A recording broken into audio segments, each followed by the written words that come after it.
मंत्री ने चुनाव लड़ने से लिया संन्यास, विधानसभा क्षेत्र की जनता को जताया आभार। पूर्व मंत्री रामचंद्र चंद्रवंशी ने मकर संक्रांति के अवसर पर गढ़वा स्थित अपने आवास पर प्रेस वार्ता आयोजित कर विश्रामपुर क्षेत्र की जनता के प्रति आभार प्रकट किया। उन्होंने कहा कि जनता के आशीर्वाद से 4 बार विधायक बनने और 2 राज्यों में मंत्री पद पर काम करने का अवसर मिला। उन्होंने क्षेत्र के विकास और जनता की सेवा में हमेशा तत्पर रहने का वादा किया। चंद्रवंशी ने चुनावी हार को लोकतंत्र का हिस्सा बताया।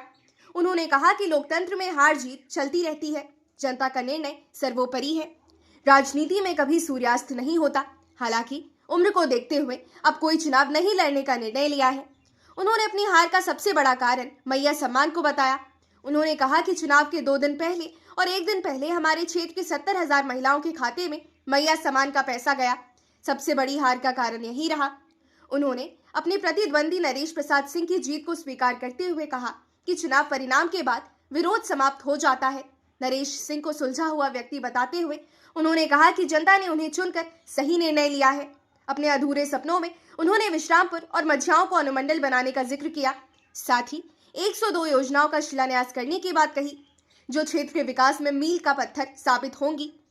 उन्होंने भाजपा के प्रति अपनी निष्ठा व्यक्त करते हुए उन्होंने कहा कि पार्टी ने जो सम्मान दिया उसे कभी नहीं भूलेंगे। शेष जीवन समाज सेवा, शिक्षण संस्थानों की व्यवस्था सुधारने और धर्म कार्यों में लगाएंगे।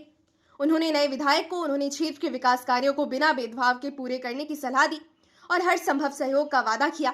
चंद्रवंशी का यह संवाद उनके समर्पण और क्षेत्र के प्रति उनकी प्रतिबद्धता को दर्शाता है। सुनिए पूर्व मंत्री रामचंद्र चंद्रवंशी ने क्या कहा। नए विधायक आए तो खासतौर पर आपने क्या किया और कितना अधूरा रह गया है और क्या कहेंगे?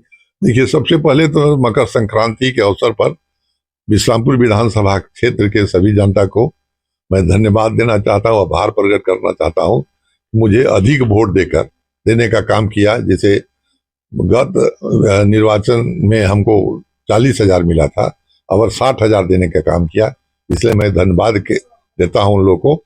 और ऐसे तो अंकगणित है, अंकगणित के चलते जो है मैया सम्मान योजना जो आया उसके लहर में मैं ये चुनाव का हार करना पड़ा। और मैं यही कहना चाहता हूं कि जो हम अधूरे सपने हैं, जैसे हमारा अनुमंडल मझियाओं और विश्रामपुर बनाने का रह गया था, मैं वर्तमान विधायक से ही आग्रह करूंगा कि उसको बनवाने का काम करें। और 102 योजना जो शिलान्यास हमने किया है इलेक्शन के पहले, उसको पूरा करने का काम करेंगे। ये हमारी शुभकामना है और जहाँ तक सहयोग की जरूरत है हम सहयोग देते हैं। भविष्य में मेरा यही है कि मैं बीजेपी ने मुझे बहुत मान सम्मान देने का काम किया है, इसलिए मैं बीजेपी की सेवा करते रहूंगा और जो निर्देश होगा कार्य करूंगा। और पूरे परिवार को मैं निर्देश करूंगा कि भाई भाजपा के साथ रहें, भाजपा के जितने जो कार्य है में सफल बनाने का काम करें।